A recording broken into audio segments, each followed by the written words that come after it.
The New Jersey Devils was the obvious weak point of the team all along. They came into the with pieces of talent hoping to put something together. Andy Green is way past his prime. Damon Severson can live up to his expectations. Steve Santini started off good, then fell off a cliff. Will Butcher was great as a rookie, but was not put in situations to fail.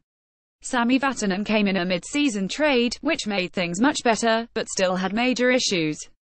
Then, there's John Moore. It's hard to figure out how to explain Moore's value to this team. He was in the top 4 almost the entire. He scored 7 goals, which only Severson had more. Then, he added 11 assists. His offensive numbers were alright. His defensive numbers were underrated. He led the team in defensive point share. It's a flawed stat that had Green a second, but it shows he wasn't a waste.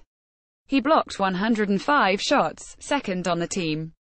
He was also second on the team in hits with 135. His counting stats on defense were good.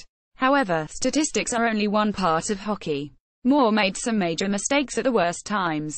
His Corsi for percentage and his Fenwick for percentage were both below average. He was the most even player on the Devils for offensive and defensive zone starts.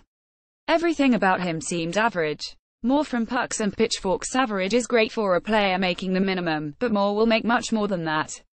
People are putting a premium on defensemen, and Moore should cash out while he can. Moore's base salary was $1.95 million this past. He will likely look for a big raise, and at least a 4-year deal. He's 27 years old. That means this may be his only chance to really sign big. He's definitely getting at least $3 million per, as that's what Trevor Daley signed for last, and Moore can argue HES better.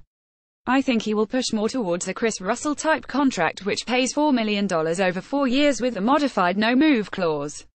Honestly, that's way too rich for what HES worth. He would be a good option as a third-pairing defenseman. That's what the Devils would need him to be if they were going to make another run to the postseason. That would give him a pay cut from what he made this. That's not happening. So it's time for Moore and the Devils to go their separate ways.